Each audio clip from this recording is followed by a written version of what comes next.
We are live. We are live. Welcome to College Football's Peek Around the Corner with your host, Greg Pflugar. We cover everything in college football because we love everything in college football. And if you do as well, please subscribe to our channel. Smash the like button if you like our content. Share the video with your family and friends if you want to support this college football rebel outpost, the home for the college football sickos. With a donation, help us keep the lights on and grow the channel. Just hit that $ where you make your comment, and I'll get to you super chat as quick as I possibly can. Welcome everybody into the studio that sits on the corner, the very corner of Keith Jackson Parkway and Kurt Gowdy Avenue. Do not be afraid. Do not be afraid to become a legend with your comments and with your phone calls. And we start off with a very generous and kind super chat. John Till.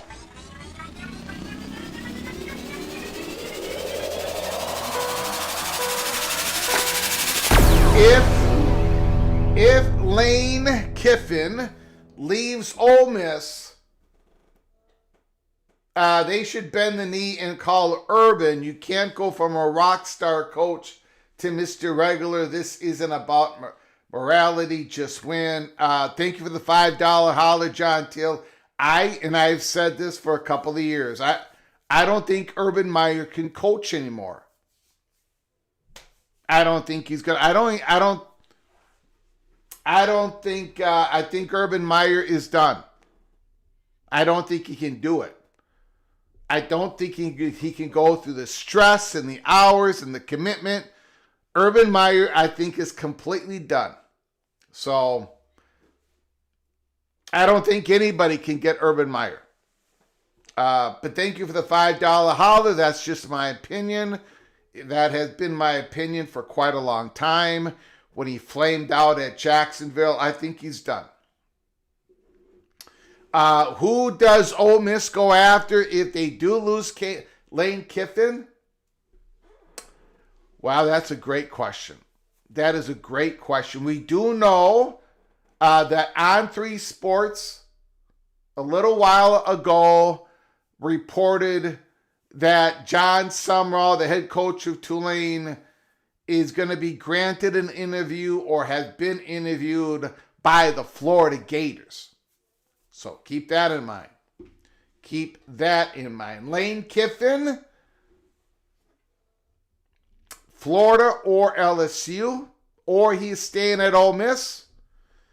The ripple effect on the decision that Lane Kiffin is going to make, that ripple effect is going to last a while, right? It's going to affect a lot of different jobs, a lot of different people, a lot of different fan bases throughout the country. Thank you, everybody, for joining us on this Wednesday, November 19th. I appreciate it. I do appreciate everybody who joined us last night on our live show covering the college football playoffs. We are going to open up the phone lines again. If you want to have more discussions about the rankings, what you think is going to happen, give us a call, put in a super chat, let us know. Jerry says Greg the Gold is going to happen soon.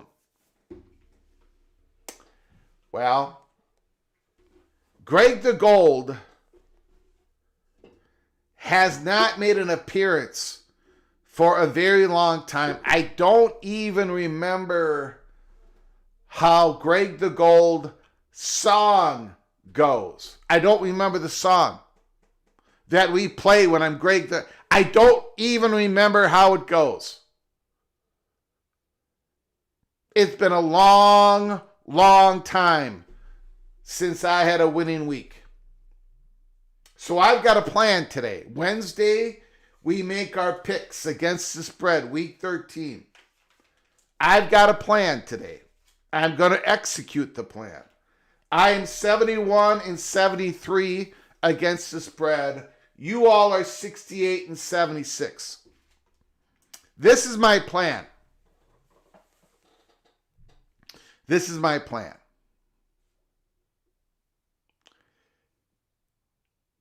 We're not going to pick 11 games today. We're not going to pick 13 games today. We've gone as high as 17. We're not doing 17 today. We're not doing 10 today. We're not doing 9 today. We're not doing 8 games today. We're not picking 7 games today. We're not picking 6 games today. We're picking 5. I have narrowed down the picks to 5 games. I am limiting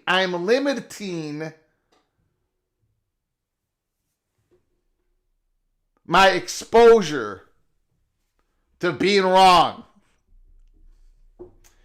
I'm going to limit my embarrassment to the Little General, to my family, to my friends, and to the PATC family.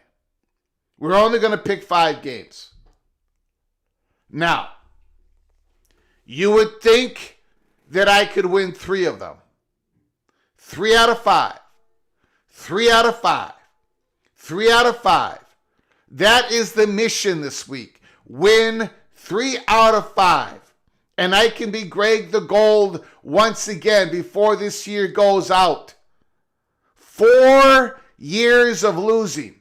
The re-elected mayor of Loserville City. 4 years of losing. This is the closest I've ever been with a winning record. But I had a winning record. And in the last 4 weeks, everything has gone pear-shaped. I need to win. You guys are 68-76.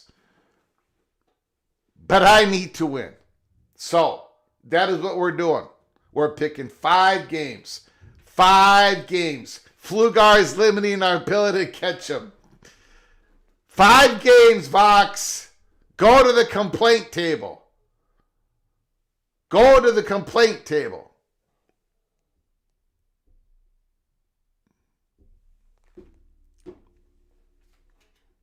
This is not about Flugar. This is not about Flugar. This is about Flugar's oppression. Oppressing the PATC Chat Gridiron Einstein community.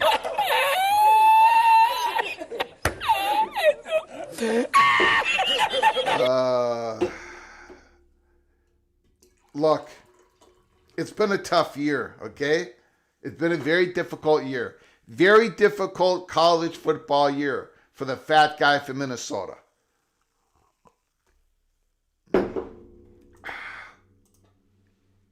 That is what we're doing today. So we're going to start out. I'm going to do my picks first. It's my turn this week. I'm going to do my 5. You're going to do my 5. And then we're going to go, well, we're not going into the Holy Smokes Theater. We're not getting through the front doors. The doors are closed. Nobody's in there. They've all cleared out. We've had a lot of different teams walk in there this year. But everybody's out. Everybody's out of the theater. Nobody's in there.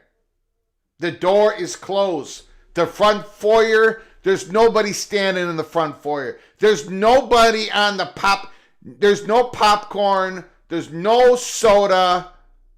There's nothing. No cheese nachos with jalapeno. The concession stand closed. Everything is closed. What does that mean? What that means is, as we have been saying to the 2025 calendar year, nothing is imminent, nothing is settled, nothing is done. We have repeated that over and over and over again. But there has been a lot of positioning going on. There's been a lot of talks going on. Well, I can tell you, at this moment, as we have been told at Peek Around the Corner, you can take it however you want it. The Big Ten right now does not have the appetite. They've had the appetite. There is still strong interest in joining the Big Ten. Very strong interest out there to join the Big Ten. But how would it even unfold? Most Big Ten schools are not going to vote for nothing until they get a confirmation that the Big Ten is not going away in 10 years. They'd rather just ride it out, and then whatever happens, whatever happens. There's not going to be unequal revenue sharing. There ain't going to be all this stuff that was in the works. There ain't going to be no vote for expansion unless a lot of schools in the Big Ten gain from it. Right? So, the Holy Smokes Theater doors are closed. And again, so that is going to stymie the ACC schools and the Southeastern Conference schools. Let's get to it right now. Let's just talk about Heathen, Florida. The SCC Theater is closed as well. Well, the Southeastern Conference, again, just like the Big Ten, they've had plans. They knew what they wanted. They knew what they were going to target. It's been the same for the last couple of years. It was North Carolina and Virginia. And that Virginia thing, it just isn't going to happen. We talked about it before the election. This is why that election was so important for the governorship and for the attorney general. And you just seen stories out there. We haven't even covered the story because we've been so busy with everything else in college football. But the newly elected governor of Virginia has basically told the Board of Visitors to stand down, to forget about the new president that you are about to put in office for the University of Virginia. I mean, everything is going to change at Virginia, and it's all going to be opposite of Southeastern Conference interests. So, if the Southeastern Conference is actually going to expand within the next 4 years, it ain't going to be North Carolina and Virginia. I know that I did a live show before the election that there was going to be this 5-month window. But this governor-elect has moved even faster. She has put out the signals. So if the Southeastern Conference is going to expand, again, this is why it's so important to know what is happening on the ground. It is why our North Carolina, Virginia, the SCC Big Scoop was a prediction, not a report, because we said way too many variables are left out there. Number one, the biggest one is the Southeastern Conference could not pull the trigger. Even if they wanted to, they could not pull the trigger because there are other bigger events going on, like the SCORE Act, which is breaking news. There are more breaking news. It looks like it's going to pass the House with more compromise happening. The latest reports today, it looks like it's going to pass the House. Maybe more compromise is going to be needed to pass the Senate. But they want that to be done before there's any other more disruption going on. So the Southeastern Conference has not had the ability to pull the trigger. Same with the Big Ten. Now, Virginia is out of their grasp. It just is. So, after the SCORE Act is passed, does the Southeastern Conference, do they start developing a plan? I should say it better. Should they be looking towards the end game of adding a North Carolina +1 or North Carolina +3? And we'll talk about that, but first the SCORE Act has to pass, and a college football playoff format has to be established. And then I think you're going to see the SEC take action. But it isn't going to be Virginia. It still is likely, I believe, going to be North Carolina +1 or North Carolina +3. But now North Carolina is probably going to have to reflect some because they've been a partner of the Virginia Cavaliers forever, but Virginia is not going to the Southeastern Conference for at least the next 4 years. That has gone bye-bye. It's no longer a part of the equation. And how that affects Florida State, how that affects Clemson, how that affects Georgia Tech and Miami and Duke. It probably affects Duke the most, but we shall see. But right now, the theater is closed. Absolutely locked up. And when it opens again, we'll have a big old party. We'll walk in there, and it's probably going to be a new artwork, new rebuilt theater with a lot of drama going on. But the doors are closed right now. So there is your update. Okay. Let's see here. Virginia, technically, Stephen Vitt says, so Virginia being taken off the table for the Southeastern Conference, technically, is there still a 5-month window? I don't even know if that's true anymore. Because the governor has said she's going to start appointing new board of visitors the day that she's in office. And everybody expected that to happen in June or July, like it normally does. So this governor-elect, she's going to close the door on everything. Like, she's going to close. Virginia is off the table. I mean, it ain't going to happen. Virginia is not going to be joining the Southeastern Conference. It ain't going to happen. And it was all lined up to happen, but the Southeastern Conference could not pull the trigger because of other things that are going on. They wanted North Carolina and Virginia, and I think they were going to probably do a bigger scoop than that. But I don't know. Again, look, it's going to be interesting. It's going to be interesting. You know, all these reporters, right? Pete Thamel, Brett McMurphy, Heather Dinich, all of them. All of them have reported over the last 3 or 4 years, all of them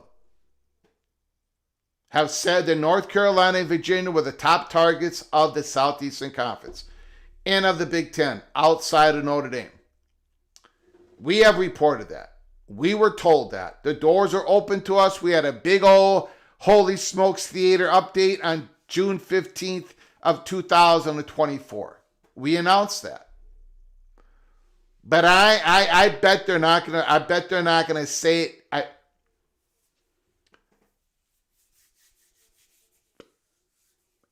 I don't believe that the chatter behind the curtain, the college football reporters, I don't think they're going to be reporting in any of their articles or speculating on any more podcasts that Virginia is going to be one of the top 2 targets of the Southeastern Conference in the near term, in the next 4 years. Because it ain't going to happen. It ain't going to happen. That Virginia official that we were able to talk to because of a Virginia Tech money perch connected us to a University of Virginia administrator when he told us, he thought the door was closed on that it didn't look like the Southeastern Conference was going to have enough time to get it done, and Virginia was going to change on the ground. He was correct. He was absolutely dead on. So, and he believed, remember what the Virginia, I know I'm going all over the place. Remember what else what the University of Virginia administrator told us, and we reported to you.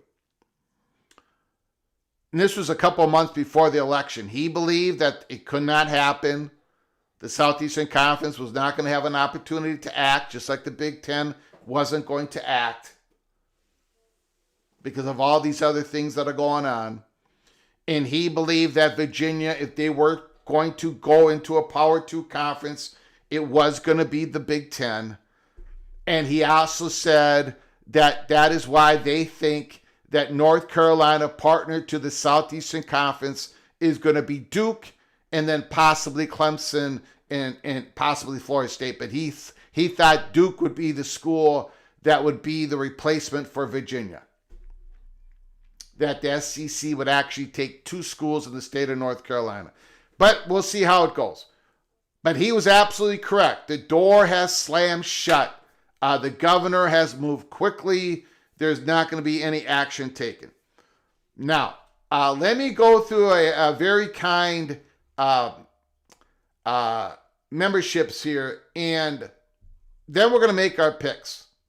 And then we're going to talk more about everything in college football. The evil Badger, Ryan Willie, he's getting ready to take the axe from Minnesota a week from this Saturday. Ryan Willie, thank you for being a member once again of Cloak and Dagger, Early Peak Cloak and Dagger.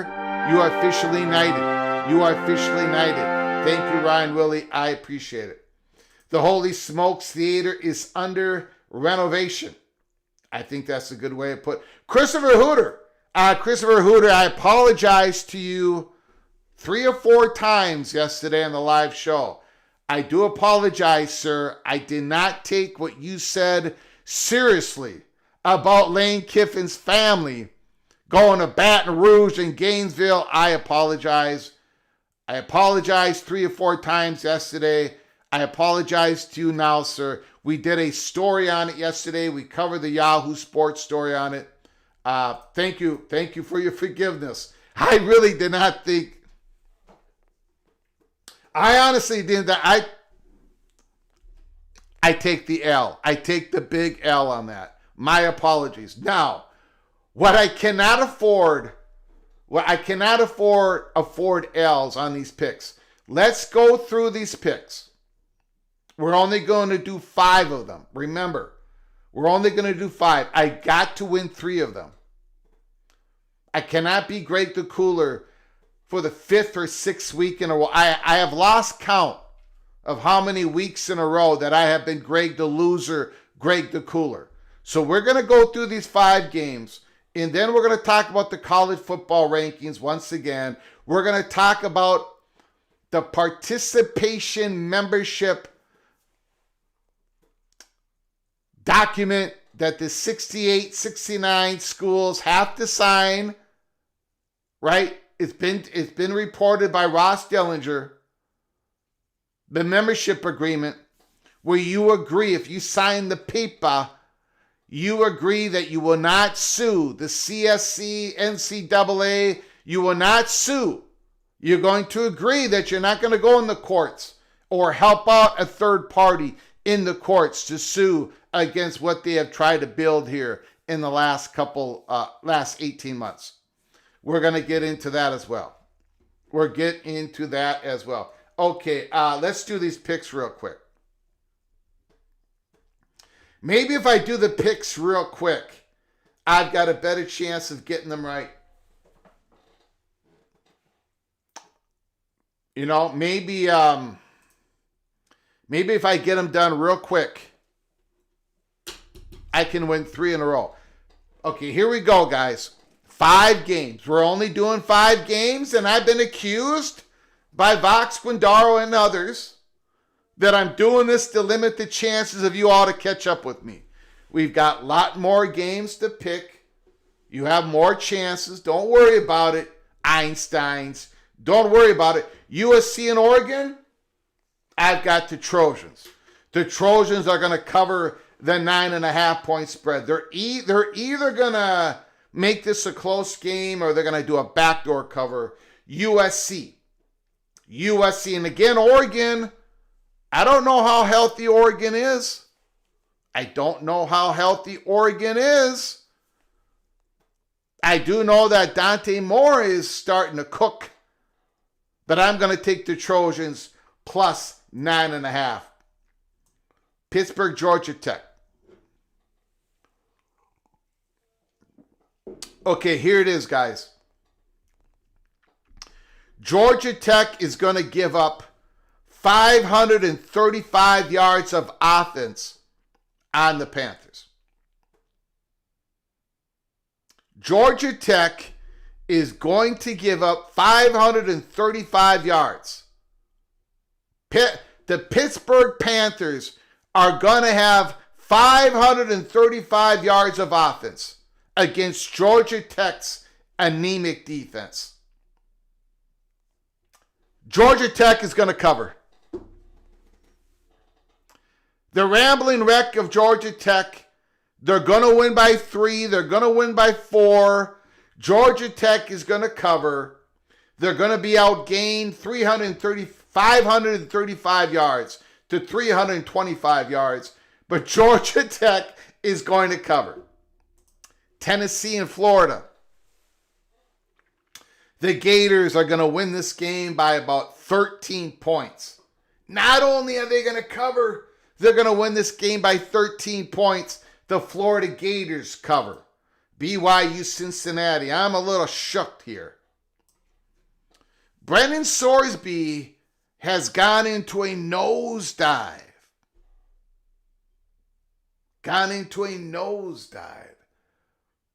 Why is BYU only favored by 2.5 points?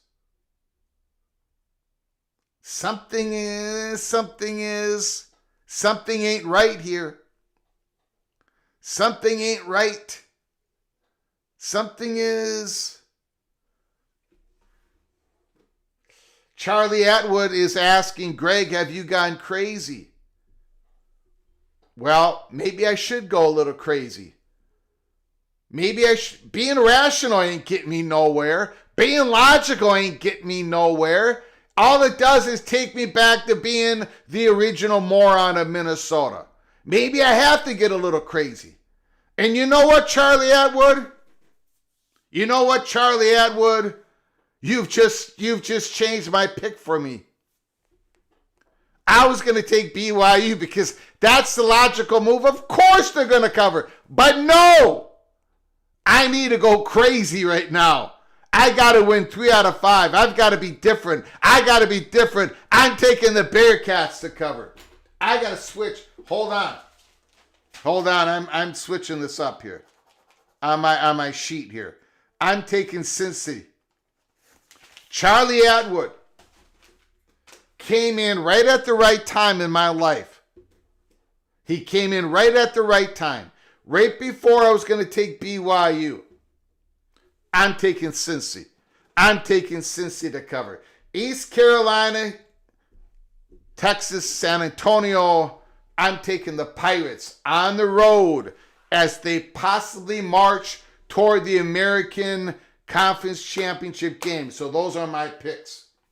USC, Georgia Tech, Florida, Cincinnati, East Carolina. No cheating, Mad Gopher. No cheating. Ryan Willie with the super chat. No cheating.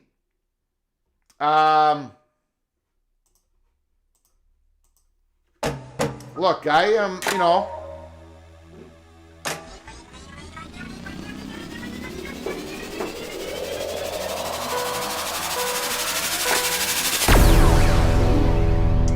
I don't think what I just did was cheating, right?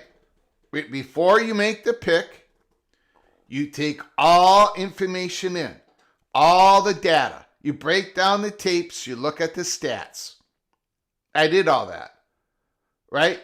You break down, you put it in your gut, you put it in your heart, you put it in your brain, and you're trying to figure out what is going to happen. You're taking all the information in, everything in.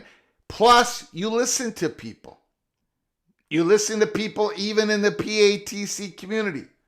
And I believe that Charlie Atwood came in right at the right time, right at the right moment. And he asked us a simple question, Greg, have you gone crazy? And I thought about it, and I thought, you know what? That's the one thing that I haven't done. I haven't gone crazy. And I think that was a message. I think that was a message from the college football god in the sky who wears the maroon and gold robes. Take Cincinnati. Take Cincinnati. So I took Cincinnati. No, you will not get credit, Charlie Atwood. I'm going to take the credit because I'm the one who listened. No, I'm going to take the credit. And when I go down in flames, I will take the blame. I've never wanted BYU to win more. Jeez. Wow. Wow. Unbelievable. Unbelievable. Okay, guys, let's do your picks now.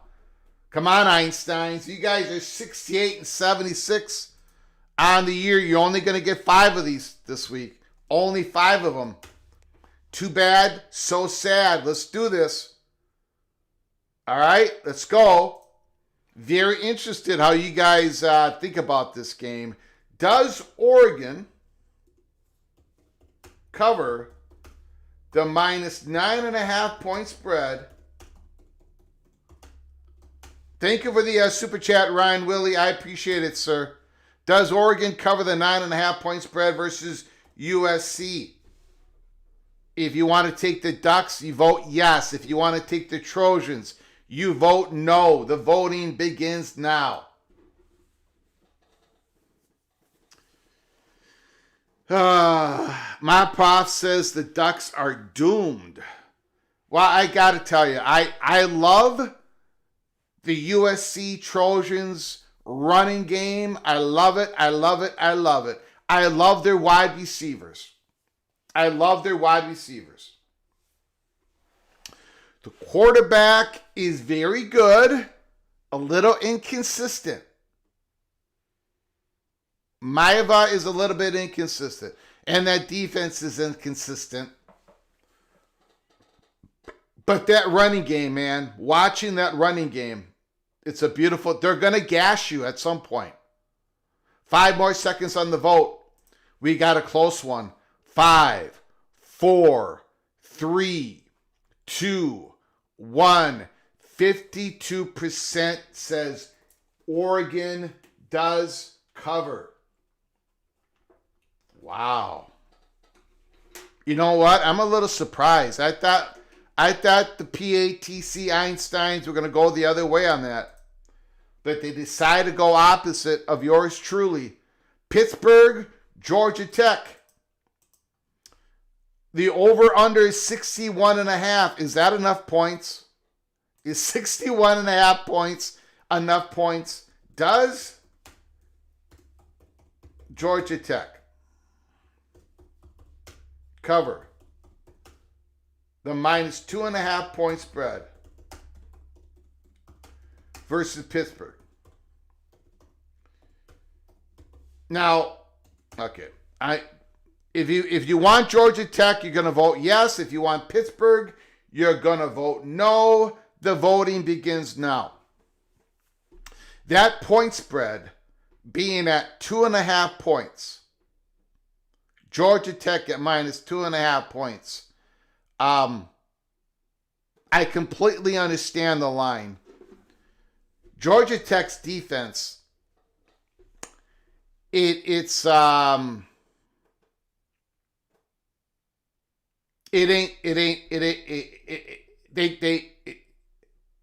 does not exist, basically.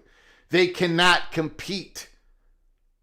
It reminds me of Duke's defense in the AC. It can't compete. It doesn't have the players. Georgia Tech's offense is going to have to win this game. They're going to have to score in the high 30s. 5 more seconds on the vote. 5, 4, 3, 2, 1. 71% does take Georgia Tech. Pittsburgh absolutely got waxed by Notre Dame. Somebody's going to have to win. Tennessee and Florida. Tennessee and Florida. Here we go. Does Tennessee cover the minus 3.5 point spread versus Florida? If you want Tennessee, if you want the Volunteers and give 3.5 points, you vote yes. If you want the Gators and receive 3.5 points, you vote no. The voting begins now.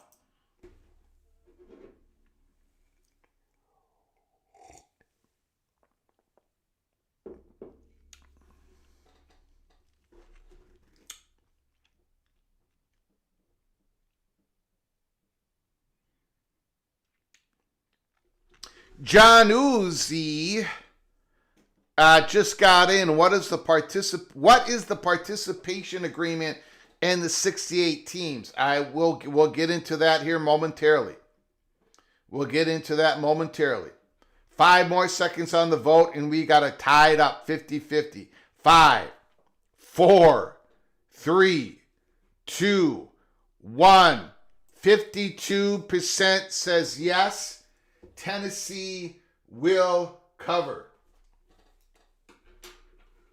Tennessee will cover. Now, will the PATC Einsteins go a little crazy here? Will they go a little crazy, or are they just going to ride the Cougar train? Does BYU cover the minus 2.5 point spread versus Cincinnati?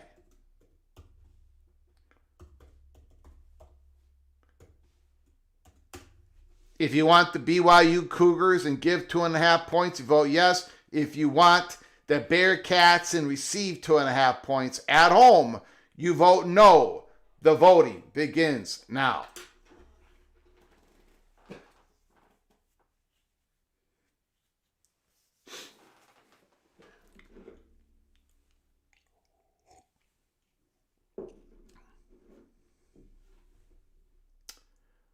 Five more seconds on the vote. 5, 4, 3, 2, 1. We got a landslide. 66% takes BYU. All right. All right. East Carolina. Texas, San Antonio. Last game. The very last game we do on week 13. Does East Carolina cover the -2.5 point spread versus the University of Texas, San Antonio, the Roadrunners? If you want the Pirates of East Carolina and give 2.5 points, you vote yes. If you want the Roadrunners of San Antonio and get 2.5 points, you vote no. The voting begins now.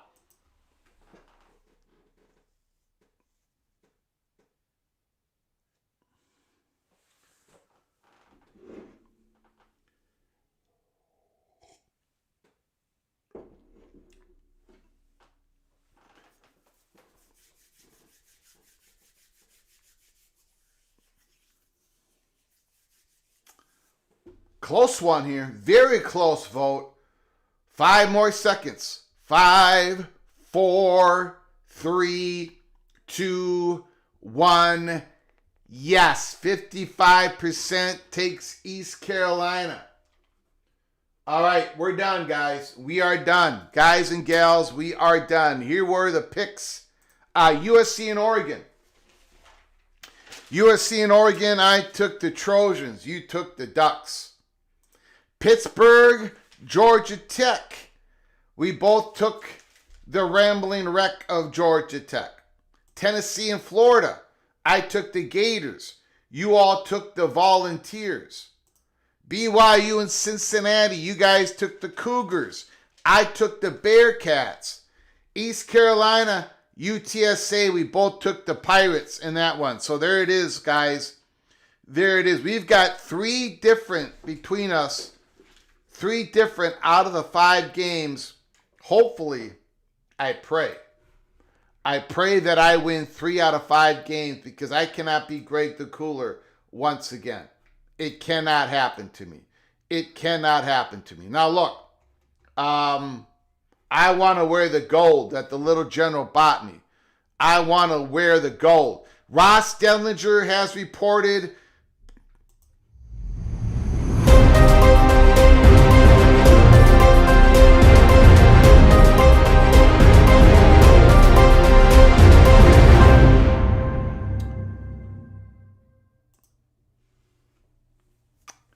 the participation agreement has been distributed, and the schools are going to have a couple of weeks to figure out if they're going to sign it or not.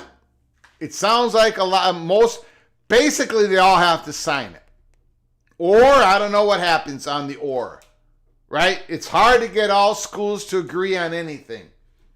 Ross Dellinger, while new CSC penalties are not finalized, they include limited postseason ban, financial fines, loss of NCAA revenue distribution, and most interesting, reductions in transfers a school can add, plus scholarship reductions. So, when the CSC hands down penalties, these schools are going to they have an appeal process, but they can't be going to the courts. They cannot be going to the courts if they sign an 11-page document. Ross Dellinger, a copy of the full 11-page document dubbed University Participant Agreement is available here. All 68 schools must sign the document to activate it as enforceable. Schools are expected to be given 2 weeks to agree. So, my question to everybody is the following. My number one question is,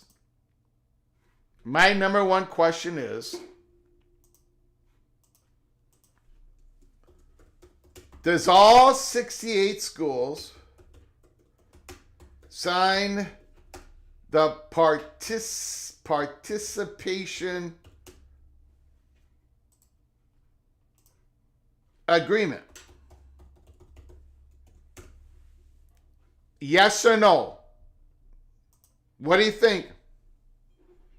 The poll is up. Does all 68 schools sign the participation agreement? What that means is you cannot be coming around and helping your state or any third party sue us. You got to be able to learn to take the punishment handed down, just like in the NFL, the NBA. Nobody wants to take their punishment in college sports.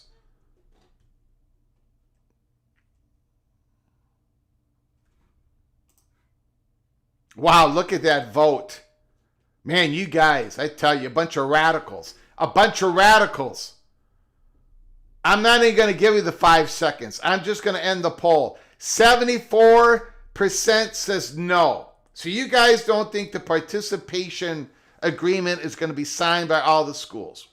In other words, every one of these 68 schools signed and agreed to on the settlement with House lawyers. In that agreement, in that House agreement, there was going to be the formation of the CSC, the Deloitte Clearinghouse, the Rev Share. Everybody signed on to that. All this is we agree together. This is a membership thing. This is it's like when you join the SEC or the Big 12 or the Big 10, you follow the rules of the conference. You obey, and if you don't obey, you're going to get punished. That's what this is. If you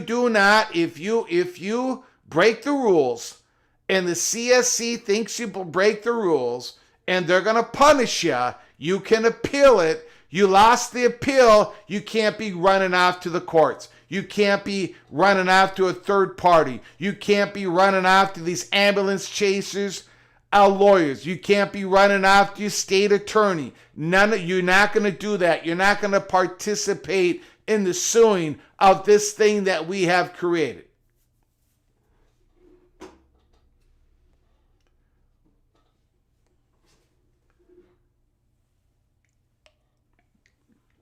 So a single non-signer kills the agreement. Yeah, I guess. No way Michigan signs this.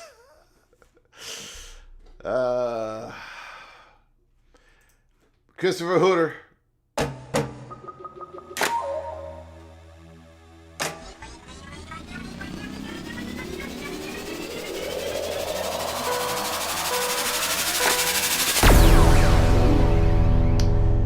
Maybe we stay, maybe everything stays until 2030. If it does, I'm going to have to take the L on that because I did not think, I thought things were going to happen in 2026, 27. And it still could. But here's the thing. The closer you get to the end date of your media agreement as a conference, the more leverage your conference has with current or future media partners. That is why the college football reporters are all saying nothing probably is going to happen until we get closer to 2030. Because that is when the Big Ten's leverage starts really kicking up, right? They're going to be able to tell Fox, future media partners, this is what we want. If you want us, that is why that's why they say closer to 2030. But, and that's another reason why some Big Ten schools wanted that grant of rights agreement to go all the way to 2046. They would really have leverage on their media partners in 2030. But again, I believe, a lot of people believed that it would happen sooner because of like the prisoner dilemma. Like Rosemont, Illinois is looking through a periscope at Birmingham, Alabama. Birmingham, Alabama has a periscope looking at Rosemont, Illinois. It's like, we better act before they act. We better get on board. We know that there has been a lot of conversations between schools and conferences, between schools and the Big Ten and the SEC. We also know that there's been a lot of contact between schools, some schools, possibly positioning as a package to the Big Ten or to the SEC. So all this activity, while nothing has been imminent, like we have said, every day we do a live show, nothing has been done, nothing has been settled, there are no offers. We thought it would eventually happen for 2027, 2026, 27, 28. Right now, things are always changing. Nothing is done, nothing is settled. But right now, like for example, the SEC, again, the SCORE Act, which is another breaking news of today. Let's get into that. Let's get into that real quick here.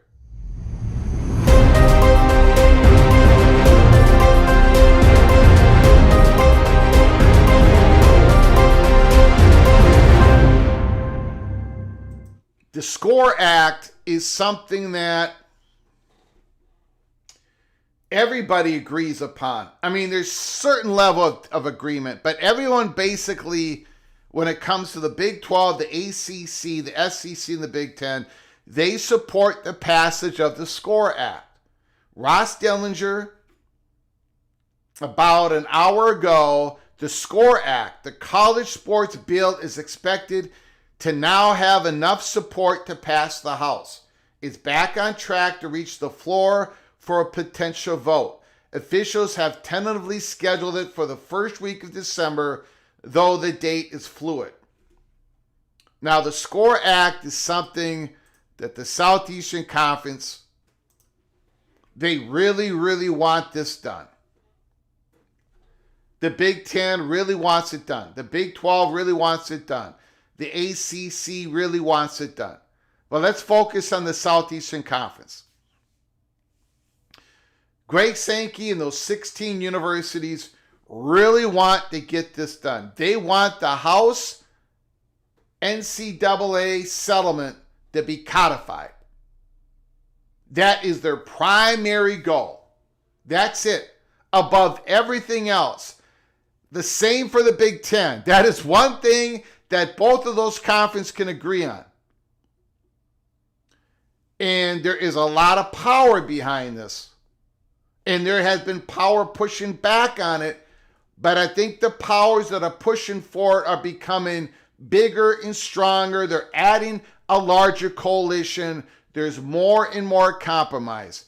Can they compromise some more when it gets to the Senate? And can there be a consolidation? Can there be this great compromise? House, Senate, get it done. I don't know. We got elections coming up for the House and Senate seats in 26. It's got to get done early in 2026. But that is the main mission of the Southeastern Conference and the Big Ten. It is one of the many reasons, not the only reason, but probably the biggest reason why the Southeastern Conference has not had interest in expanding their conference. The Southeastern Conference basically have got this thing like they don't believe the Big Ten is going to expand during this time, trying to get the SCORE Act passed. Because the Big Ten, nobody wants to blow this up. Nobody wants this disruption happening now. Nobody wants that. So the Southeastern Conference has run out of time. No fault of their own. They just run out of time to get Virginia. Now maybe circling back to 2030, possibly if there's a sea change at Virginia and the Board of Visitors. But this governor, this new attorney general, and the person that basically this governor and her Board of Visitors, who they guide into the president of Virginia, they're not going to become a Southeastern Conference school. It ain't going to happen. So the Southeastern Conference, if they're going to expand between now and 2030, it's going to have to be a different combination, a different blend. I have to start thinking differently. We gave you all the peek around the corner on this. We thought that this may happen. We talked about the elections before it happened. Days before, weeks, months, days, and then week, and then a day before the election. We had to give you guys we gave you the heads up on this. So, anyways, so a lot of breaking news today, guys. Lots of breaking news.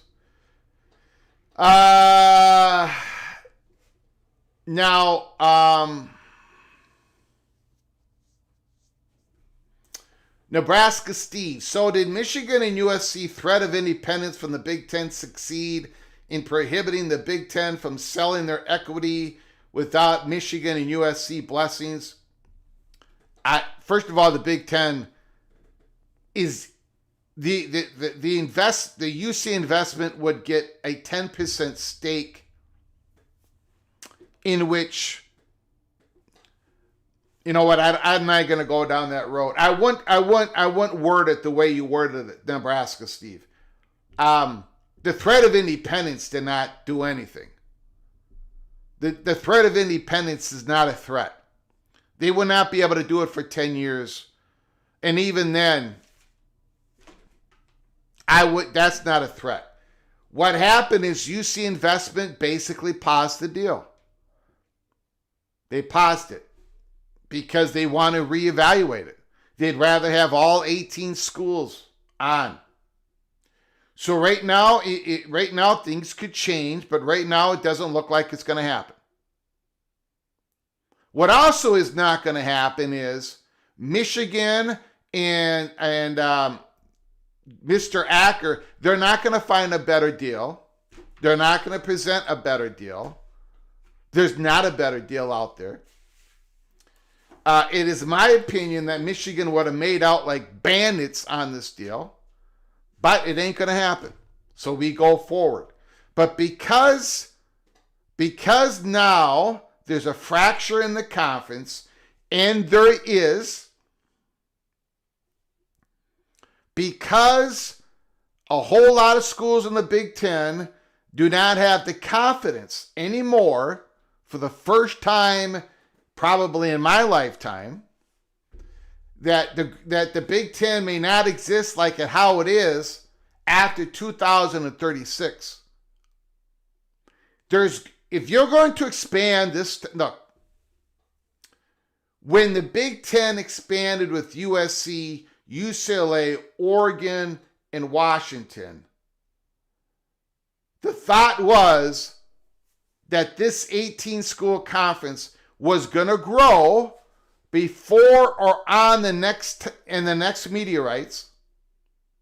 They were going to be more valuable than ever, and that the grant of rights would get kicked out way out there because the schools voting UCLA, USC, Washington, and Oregon, that is what they were going to get in return. More security, not just more wealth, but more security. That's why you do this. Well, now people are thinking, well, it looks like we're not going to get the security we thought we were going to get. So if we're not going to get the security, we're not going to vote for the more wealth. In other words, it doesn't do anything for us to expand the conference. Why should we expand the conference if the grant of rights doesn't get further extended beyond 2036? Why do unequal revenue sharing if the grant of rights is not going to get extended beyond 2036? Now, there's a fracture in the Big Ten, but I think there is deep fractures within a few schools. Like, I think, I'll take my University of Minnesota. I think University of Minnesota are looking at this and going, at least the president, who was in favor of this, because I've gone through that story before. I don't think there's going to be this big I don't think there's going to be this problem between Minnesota and USC and Minnesota and Michigan. But I do think there is going to be a big problem between Ohio State and Michigan. And I think there is going to be a big problem between Oregon and USC. So they're going to be fractures.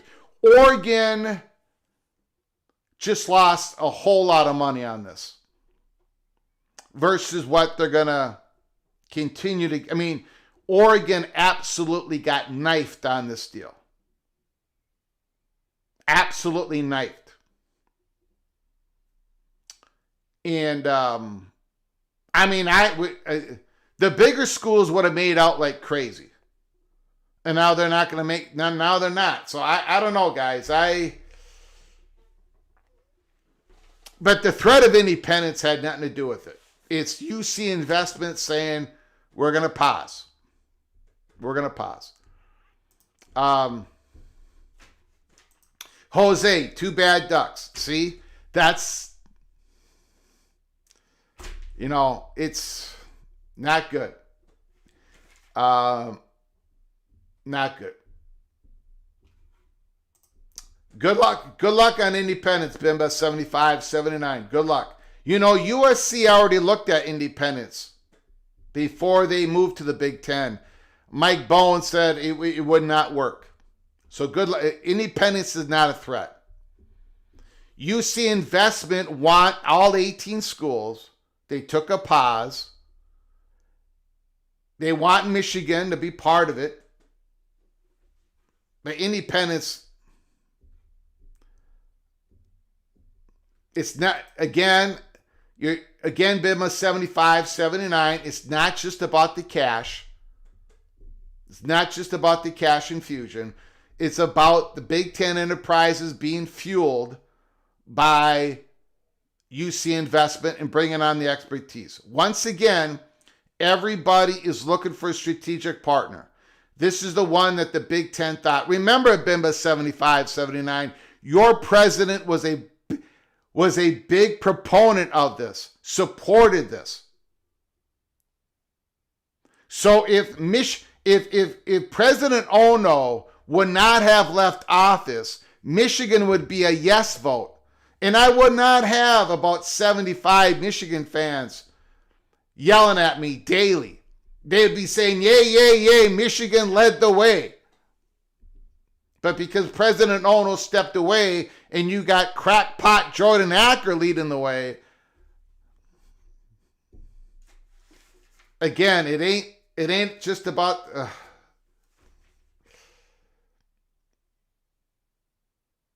Okay. Look, if you're going to bring in a third partner, if you're going to bring in, just like the NFL has done, just like the NBA has done, just like all these professional and franchises, if you are going to bring in expertise to grow the brand, to grow the conference, to establish more relationship with sponsorships and all that, whoever you bring in to do that, you have to give them a stake. And you got to bet on yourself. College football has changed. Sports has changed, but people don't want to take the next step. Okay, all right, okay, all right. You don't want to take the next step. Okay. Christopher Hooter, thank you for the super chat.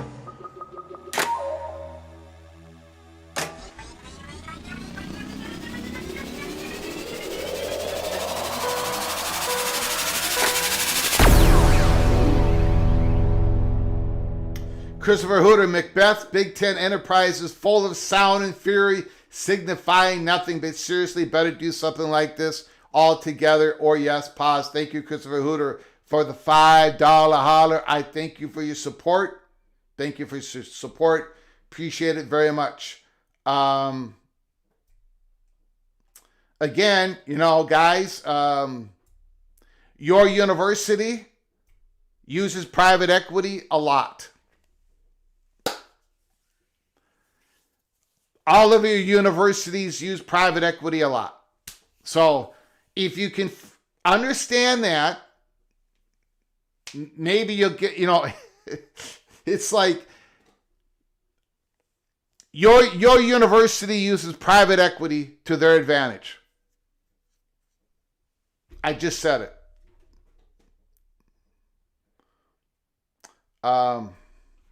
So Smash Capital is also a bad idea, right? Idea, right? I guess, right? The people who wanted the big Super League, right? Everybody in the AC, almost everybody in the ACC and the Big 12, all the fan bases that I love having, a part of the PATC community, basically everybody was in favor of a Super League, and that was going to bring in billions and billions and billions of private equity money. That's good. But what the Big Ten doing was bad. It all depends on what axe you're grinding, right? I've come to that conclusion.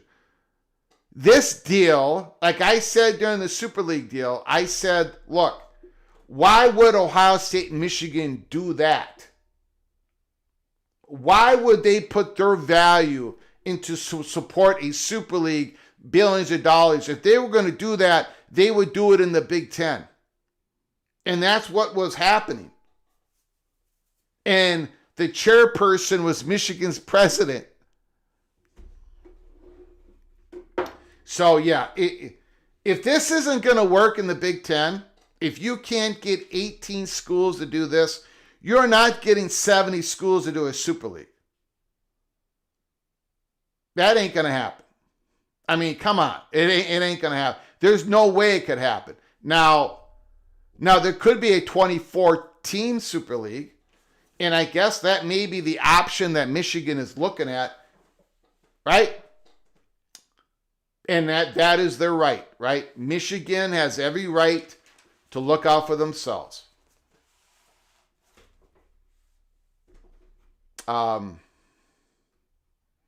Unfortunately, that is true. Dante's Inferno Purgatory. Unfortunately, that is true.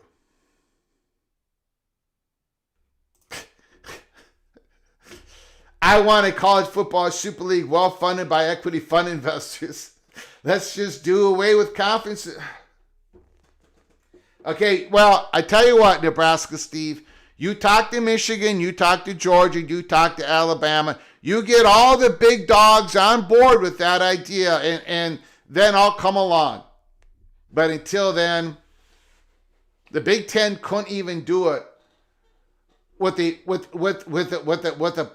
a public investment that wasn't private equity, that was going to be a minority stake owner, and that minority stake owner could be more minority every single year if other schools wanted to spend money and take some of that stake away. And it was a $24 billion valuation when everybody else was valuating the conference at $13 billion. That deal that was offered to the Big Ten blew every other offer away, but it still wasn't good enough for Mr. Jordan Acker because we're in Michigan. We don't need the money. We don't need the Big Ten. We don't want the grant of rights to go from 2036 and beyond. Fair enough. Michigan has every right to take that stance. But when they do, don't expect the Big Ten to look at Michigan in the same light that they've been looking at them. That ain't going to happen. Michigan has every right to do what they're doing, and the other Big Ten schools have every right to look at Michigan completely different than they have been looking at them for the last 60 years. There is a cost to this. There's a cost to this. There really is. But before I get a bunch of Michiganders yelling at me once again on DMs, unsubscribing to this channel like they have done in waves, you have every right to do what you're doing. Absolutely. 100%. Now, I will say this. Regardless if you agree with this or not, USC, their Board of Regents or Board of Trustees, they have not called for the commissioner's head. They have not claimed that they were coerced into this. They have not reposted Matt Hayes' hatchet piece against the Big Ten.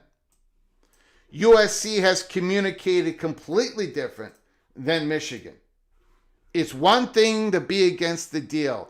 It's another thing to say, well, we haven't gotten the papers, the documents yet. We haven't been notified, which was untrue. To go out and go after the commissioner like Michigan has, like Jordan Acker has. Jordan Acker reposted Matt Hayes' hatchet piece. Jordan Acker said he would find a better deal. He needs more time. We can get a better deal. Okay, Jordan Acker, where's the better deal? There is no intention behind Jordan Acker. Other than, well, we'll see in the near future what Jordan Acker is about to do next. Shall we? Shall we? Okay. There's a cost to this stuff. They have every right. Michigan has every right to do what they're doing. Just like USC, right? Just like Texas and Oklahoma. If 24 teams want to get together with a Super League, they have that right to do that. There are benefits. There are risks. There was a risk to sign in this deal. I think it was a minimum risk. Very minimum. I think the benefits far outweighed the risks. Michigan, there's a benefit right now, right? All the college football reporters are slapping them on the back. And good for you, Michigan. But there's also going to be a cost. The Ohio State, Michigan, the USC, Oregon. Oregon absolutely got knifed in this deal. They are pissed. Okay, unbelievable super chat. Holy smokes. That's one more thing I want to talk about. Now that I got Michigan people mad at me, once again.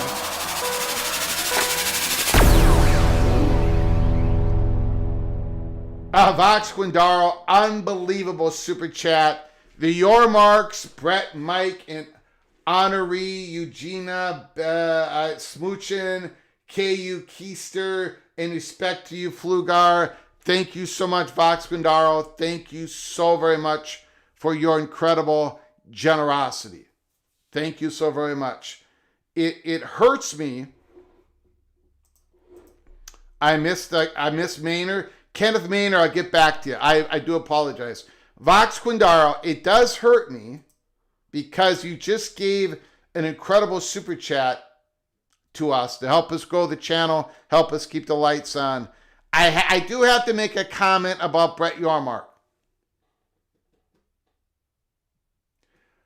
I have to say something about Brett Yormark. I've given him a lot of flowers over the years, starting on October 30, 2022, when he made that deal with ESPN and Fox.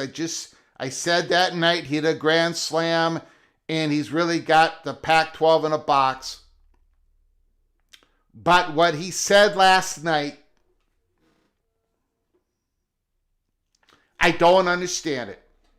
And it happens to be the next topic I'm going to talk about. So Vox Quindaro, I do apologize. I'm going to be throwing an elbow at your commissioner. But thank you so much for the super chat. Thank you so very much for your kindness. I appreciate it. Kenneth Maynard, thank you so much for the super chat. I apologize, Mr. Pirate.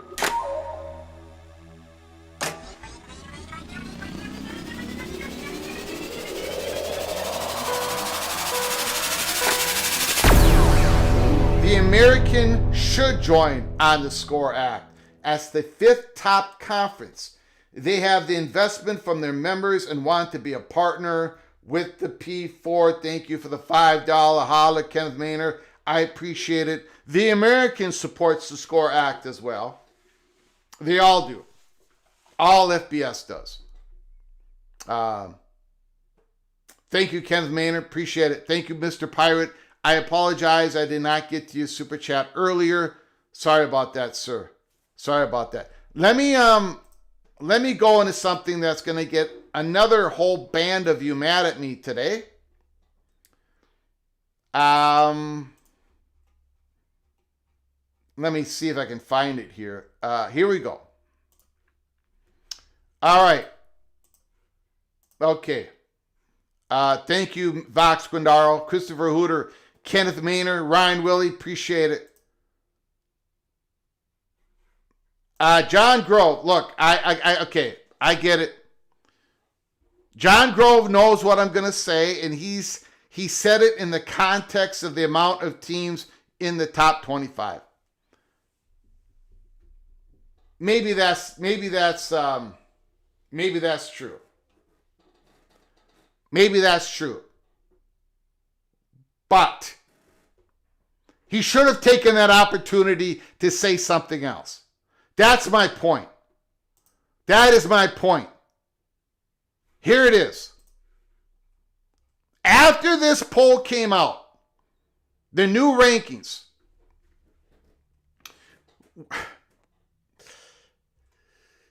Big 12 Conference, their account puts up Yormark. I am thrilled to see the Big 12 Conference getting the respect it deserves.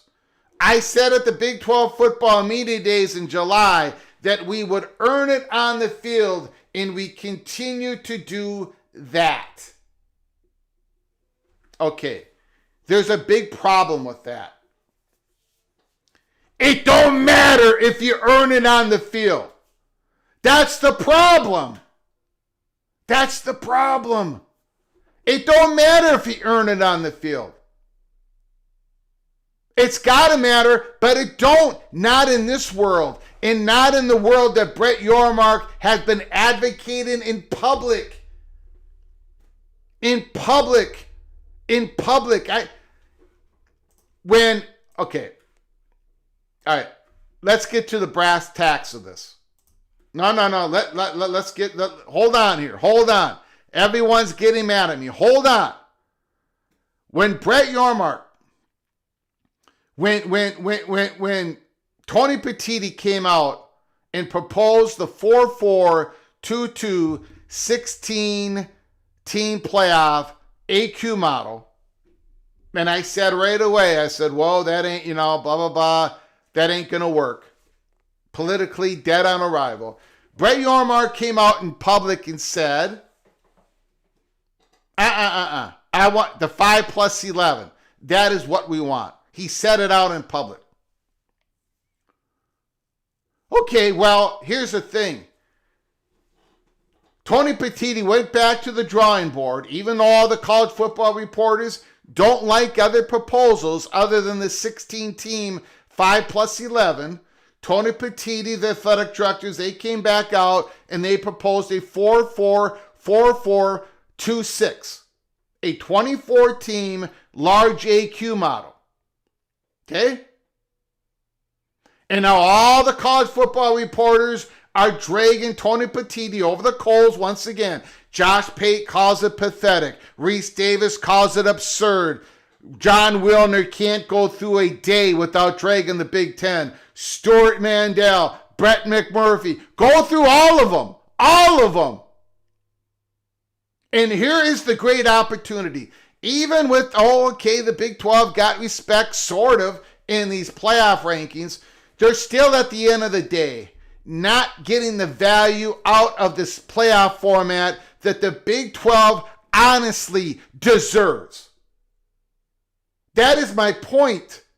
Right now, the Big 12 would only get one team in the playoff. Right now, it's tracking that they would only get one team in the playoffs. For the second year in a row, the Big 12 would only get one team in the playoffs.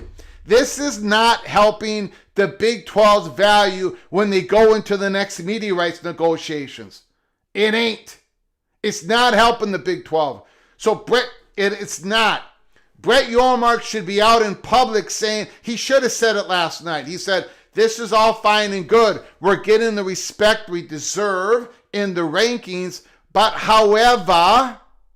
however, we have taken another look at this AQ model. And if everyone's getting the same AQ teams, this is what we support.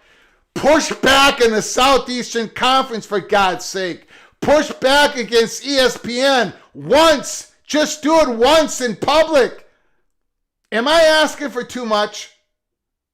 Am I asking for too much? Phillips can't, because he's all tied up with ESPN. The reporters obviously can't. Brett Yormark is the one dude in the room. The one dude in the room that can say, this don't work for us, brother. There is better ideas than the 5+11. 5+11 does not serve the Big 12. It does not serve the Big 12. It does not serve I get it. I understand, Big 12 fans. I get it. You're pumped up. Next off season, you're going to be all optimistic that you're going to get 4 teams in. Big 12's great, blah, blah, blah.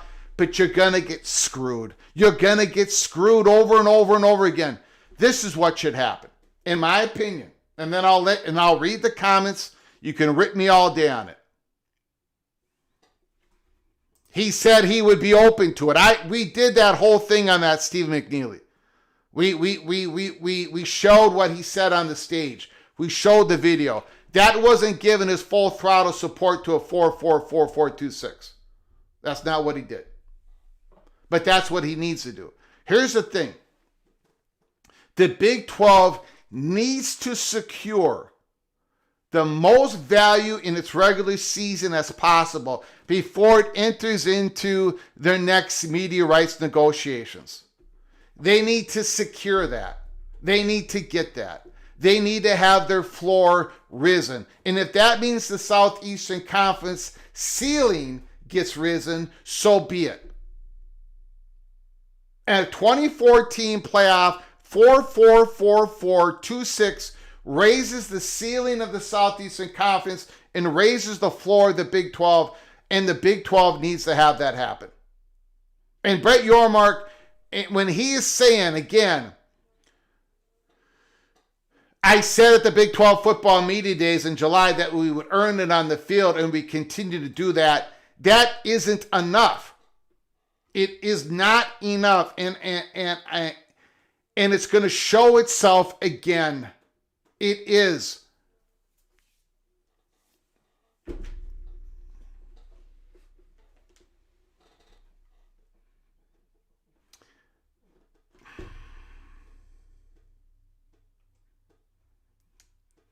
What are we waiting for? The Southeastern Conference is against it.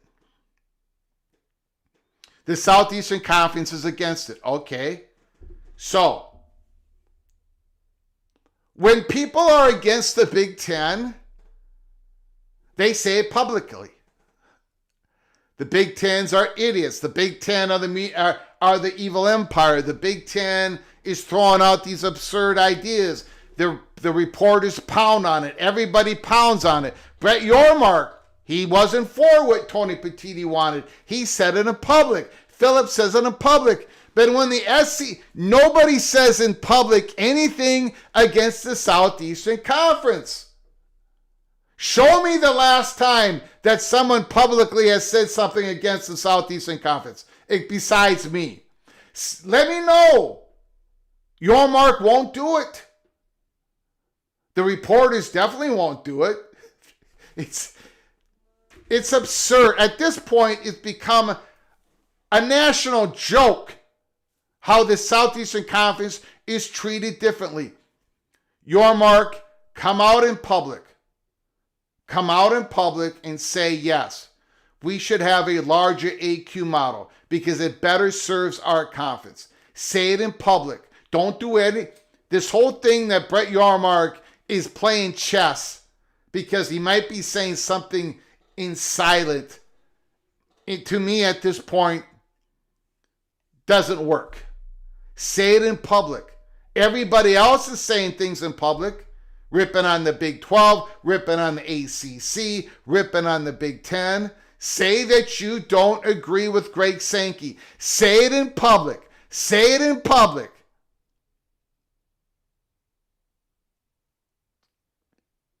Say it in public.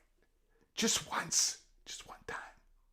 Now, I get it. I get it. When Bob Bowlesby said things in public against Sankey, Sankey attacked him.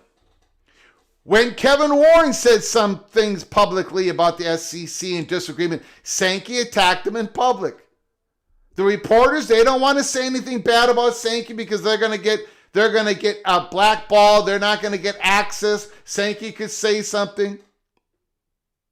I get it. Nobody wants to lose their access. Nobody wants to lose the buddy-buddy relationship with the most valuable conference in the country, the Southeastern Conference. Not the wealthiest, but the most valuable. It's time for Brett Yormark to stand up and be heard out loud in public. That is what I meant.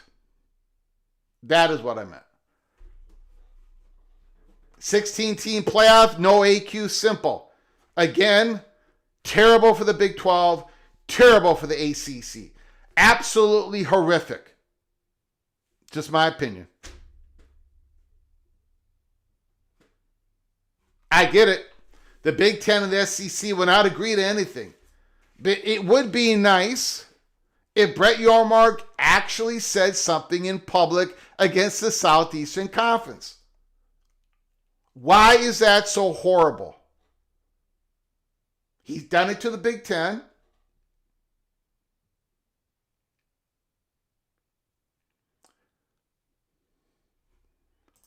Yes, Yormark was against it. But now he has said during the basketball media days that that he would look at it, he would be, kind of for it, blah, blah, blah, blah, blah, blah. If everybody had the equal amount of AQs, come out and pound that message home. When you've got the Big 12 looking down the barrel of the gun at a one-bid conference once again, you don't want to be a one-bid you do not want to be a one-bid conference for 24, 25, 26, 27, heading into your next media negotiations. You want to raise the floor. You want to build in value to your conference. You want a race to the top 4 spots in your conference, and they're going to go to the playoffs. That's what the Big 12 should be wanting. But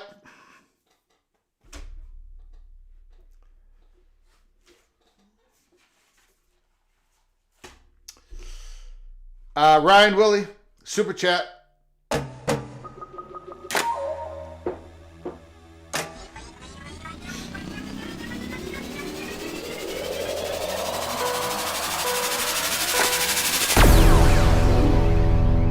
I don't believe your mark, Ryan Willie Super Chat, your mark is going to look stupid when the Big 12 gets one team in because Sankey has said that the SEC deserves 7 teams in. The Big 12 fans don't come crying to Greg saying the Big 12 school. I don't think Sankey said that 7 teams deserves to get in. A parody account said that Sankey said that, but I don't think Sankey said that. But again, Sankey is going to be he's going to be pissed if the SEC doesn't get 6 teams in. I don't know. There's a better way to do this, guys. Way better way to do this. But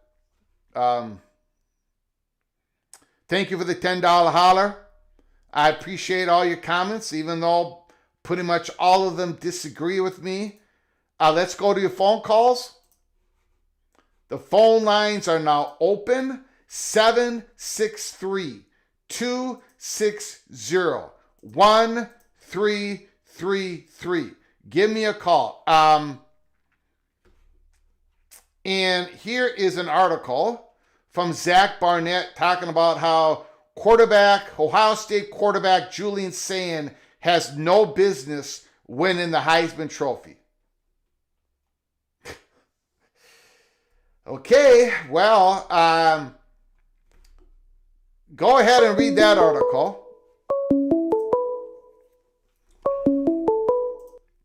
Call from Christopher Hooter.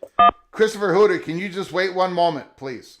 Take your time. In that article, and I will provide a link in the description box below the video, Zach Barnett, Football Scoop, says that Julian Sayin has no business winning the Heisman Trophy. And basically his main point is because Julian Sayin has not had that Heisman moment, that he's got a great team around him. He's not needed to have that pressure drive late in the game. It's not going to surprise any one of you that I completely disagree with that article. And I've had Julian Sayin as the number 1 guy on the Heisman list for 5 weeks. Here's the thing.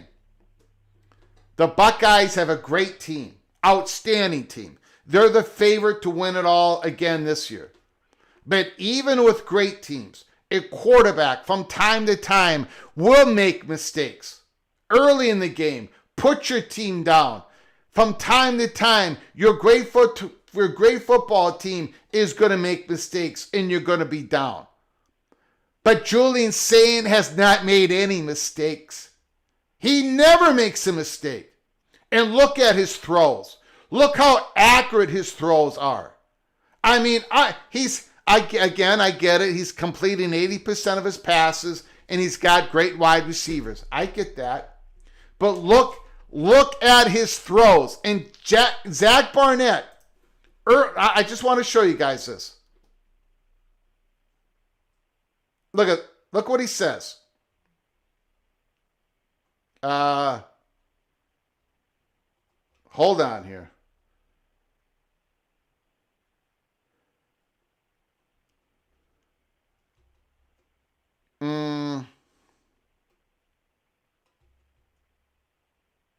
He starts his article. Let's begin with the confession. I haven't watched a lot of Ohio State this year. Neither have you, I bet. No, Zach, I've watched a lot of Buckeyes football this year. We haven't had much reason to do so after an opening 14-7 victory over Texas. I mean, this guy hasn't watched much of Julian Sayin. I could not disagree more. Julian Sayin has been absolutely brilliant. Absolutely brilliant. And he has been some of the reasons why the Buckeyes have looked great, because of Julian Sayin, not just the other way around. That's just my opinion. Christopher Hooter, I apologize for me not believing the Lane Kiffin story, family going to Baton Rouge. I apologize, Christopher Hooter. The floor is yours. Well, it's no longer doubting Thomas, it's doubting Greg. Yeah. Well, I mean, look, I'm a moron. There's not. I just couldn't believe that would be happening. I felt so bad. I apologize. I don't know if you watched yesterday's show, but I did. No, I did. I watched it last night. It's no problem. Don't worry about it. Yeah. I felt bad. And there were other people DMing me saying, Christopher Hood is correct. Christopher, and I'm like, what's going on? And I read it after the show, and I'm like, oh my God. And anyways, my apologies. The floor is yours, sir. You can rip on me about something else now. Go ahead, sir. No, I'm not going. Yeah. So the Lane Kiffin thing, we'll see what happens to Kiffin. You know, Yeah. I'm still not convinced he's even leaving Ole Miss. So, you know, I don't know. Maybe Jimmy Sexton is just, you know, grinding everybody, right? Yeah. So, do you think there's an NFL? You don't think he wants to go to the NFL, do you? I don't think so. I don't think I had so. heard the Dolphins. I didn't know how. Oh. If that was just hearsay. I mean, look, you have to be feeling pretty decent, right, at this point, about your chances of getting Lane Kiffin? Well, they're at least a third. yeah, but, you know, I guess, yeah.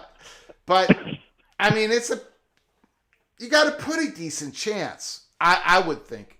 But, again, you know, I don't know how to think in those situations. I'm not an LSU Tiger fan, so I don't know how to even think on that stratosphere. But what are you thinking, sir? Well, it's going to be another $100 million deal, right? You know, Yeah. or whatever. Yeah. So I don't know how I feel about that. I don't know if it's a lateral transfer. I'm not sure. But when's the last time a lateral transfer really worked? Yeah. I'd have to. Saban, Michigan State to LSU, was that lateral? I don't know. Right, that worked. That was a long time ago. Yeah. I think didn't the senator from Alabama, the coach, Tuberville, wasn't he at? He was at Ole Miss and went to Auburn, right? Yeah. Okay. Well, now we're going way back, right? So. Yes. You know, I don't know. I just think it's all about NIL, right? You know, who's got the biggest NIL pot, and even after this in the House settlement, and so the schools are divvying out $20 million plus or minus, but there's still an ocean of NIL money available. Yes. Yeah, it is, but the ocean has shrunk. It has. There's been reports on that the NIL money is going down. Now, that doesn't mean there's not great advantages between schools. That doesn't mean that. There still are. But the advantages have probably shrunk a little bit. And among the top eaters, like in the SEC, that advantage may not be all that much anymore. And I believe Lane Kiffin actually said that in public in the last couple of weeks. I cannot find the article, but I believe even Lane Kiffin has said that the NIL money, while important, isn't quite like it was even last year. So, go ahead, sir. Then maybe you just stay put. I don't know. He might. But I guess he might. You know. But I think I like Kiffin. Yep, he's a fun personality, right? But he does some things. Yeah. That, he's one of those guys. He always goes forward in the red zone. There's nothing wrong with kicking the field goal, right? Yeah. And right. And in my opinion, his fourth down shenanigans in the red zone cost him the LSU game in 2024. Yeah. If he just kicked the field goal a couple times, he'd have won the game. So that. I'm very traditional when it comes, the first half, take the points, right? And the second half, maybe you go for it, right? But, I guess all these analytic guys. So, but anyway, if they get Kiffin, yeah, that's a big deal, right? You got to give them kudos for that. Yeah. Now, if they get him, if he moves, does he stay at Ole Miss through the playoffs? I mean, it's a horrible situation. Now you got another Brian Kelly situation almost, right? Yeah. Where Notre Dame almost made the playoffs that year. Again, the whole calendar needs to be changed. Yeah.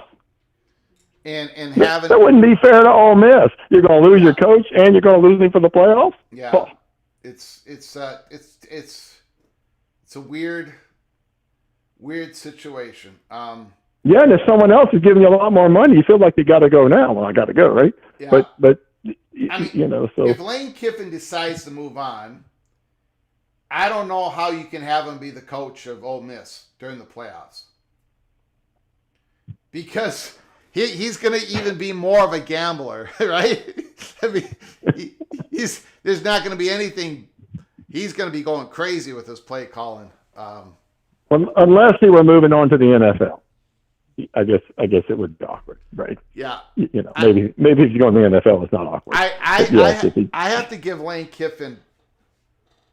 I have to give him a lot of props. I ripped on his team last year quite a bit because that team had so much potential, Mr. Hooter. I mean, Jackson Dart was brilliant last year, brilliant. Yep. But that team was not physical at all. Like it was. If you remember last year, Ole Miss could not make a 3rd and 1, could not make a 4th and 1. They had to give it to that big old offensive lineman or whoever that was to try to get first down. They couldn't give it to a running back. They would have no shot. They were so not physical on offense. It was difficult to watch. And again, I don't think Ole Miss deserved to make the playoffs last year. I'm sorry, but I don't think they deserved it. But this year, that team is different on offense. They got a physical running game, right? And I think, besides everything he does with the passing game and the play calling and the recruiting that he does, I think that is so enticing to LSU to get back to that physical running game. And then he's going to bring in a quarterback that is going to be able to develop. And then LSU has all that talent. I mean, in the state, I mean, he would be, in my opinion, the perfect guy at LSU, right? It would be fun. It would be fun. It would be fun. And given the choice, if I want to leave, given the choice of LSU or Florida, I think I'd take the LSU job. Mm-hmm. So we'll see what happens. The SCORE Act. Yes, sir. So we think it's going to pass the House. Yeah. Where is it at in the Senate? Well, it's nowhere in the Senate. The SAFE Act was introduced in the Senate, and of course that's not going to go anywhere because that was introduced by the Democrats. But the SCORE Act is getting a little bit more bipartisan. It's getting more traction, more compromise. You pass that thing, you throw it in the Senate. You try to get more, you got to get at least 7 Democrat senators on board and get this thing passed. And there's a better chance now of it passing than ever before, but it doesn't mean it's going to pass. You know, there is momentum, there's continued momentum. Cody Campbell is on board. There's HB, there are black colleges on board. HBCU. Yep.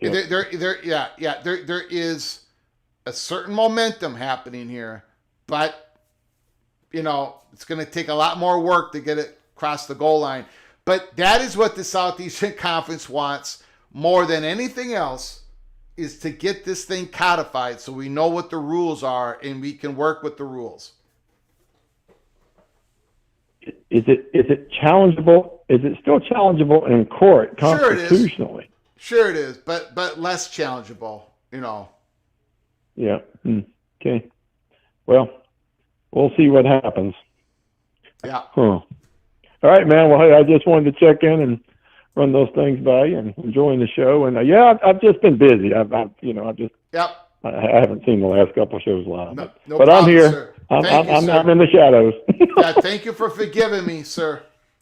Yeah, no problem, buddy. I'll talk to you. Okay, yeah. Bye.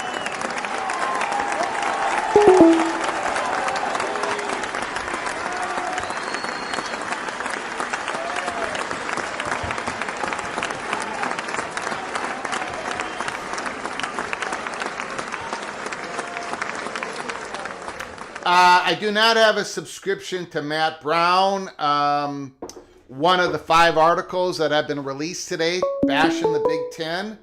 No, we have not discussed that article. I do not have a subscription. It's just more of the same. I think we've gone over the John Wilner, the Stuart Mandel, everyone's article, Dennis Dodds. Call from Movie Time Blues. Movie Time Blues is on the line. The floor is yours. Hi, good afternoon. It's been a long time since we last spoke. Yes. Thanks for calling, Yeah. sir. I do appreciate it. Thank you. I want to talk about Brett Yormark.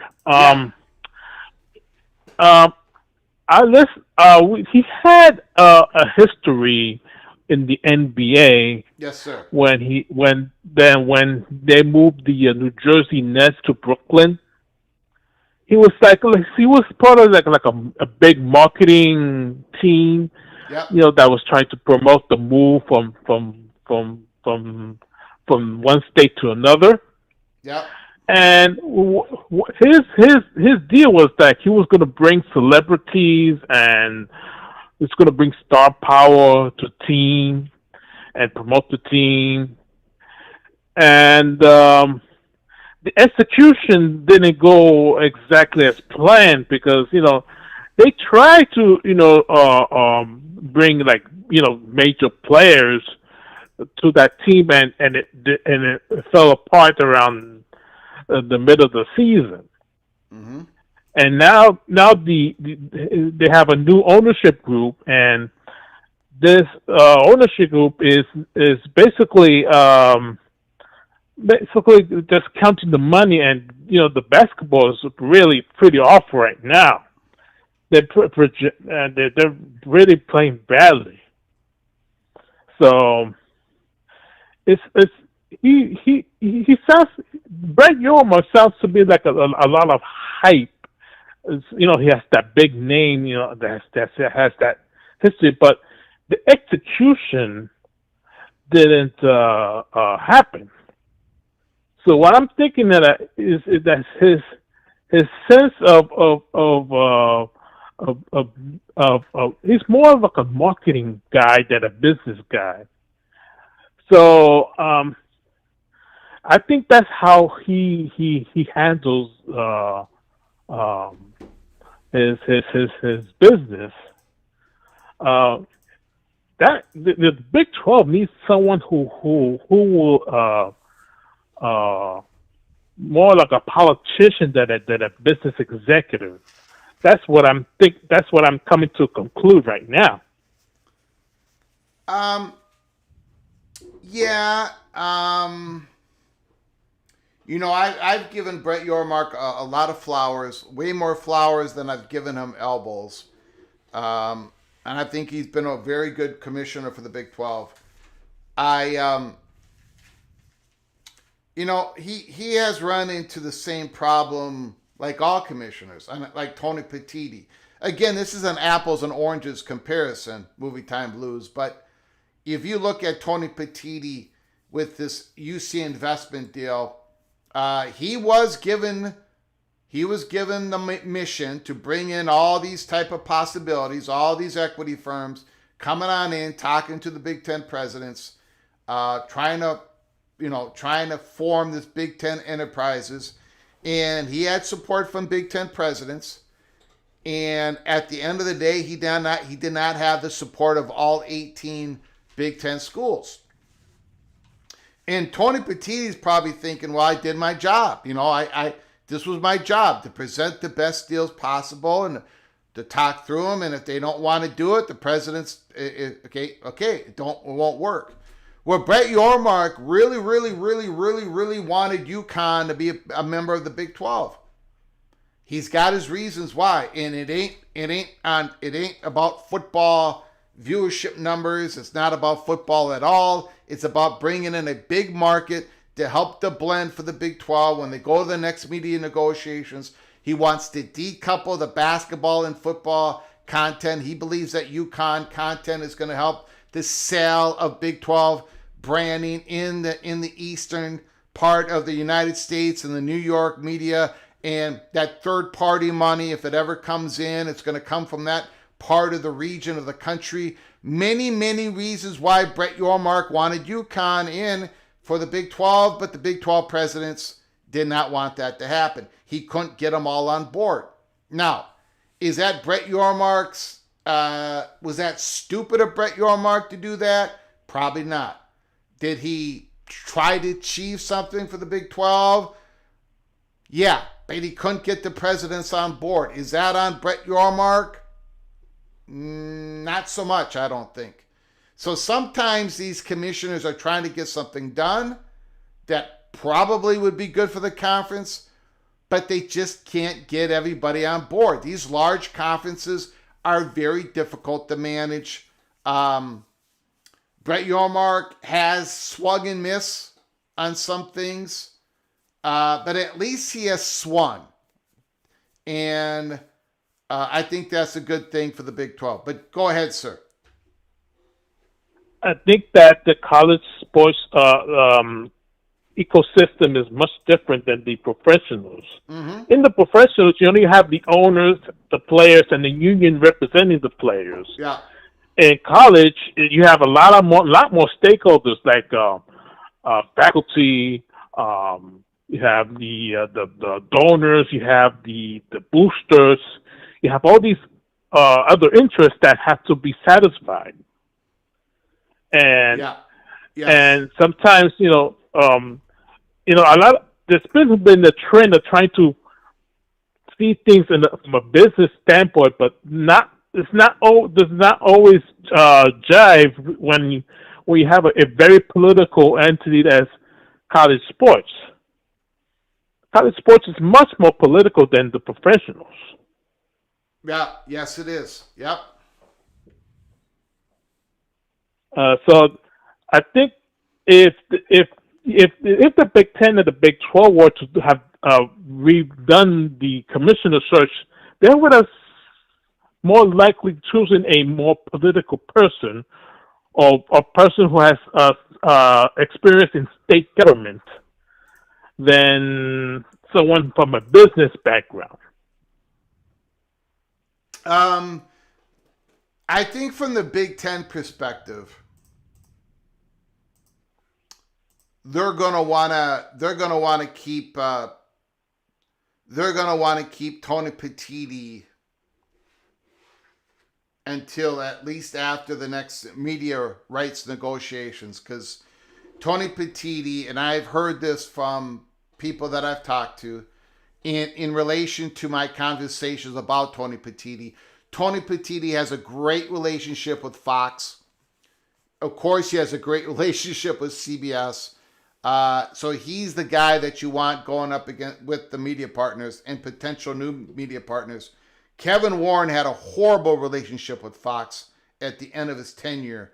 Tony Petitti has a great relationship. So in that aspect, Tony Petitti, the Big Ten presidents probably consider him to be the best guy for the job going into this next media rights negotiations. That's my take on it. I think if Jim Donato was still around, he would have done things a lot different. That's my take. Probably. All right, I'll let you go now. All right, man. I appreciate it. Movie Time Blues. Call again, sir. No problem. You got it. Okay.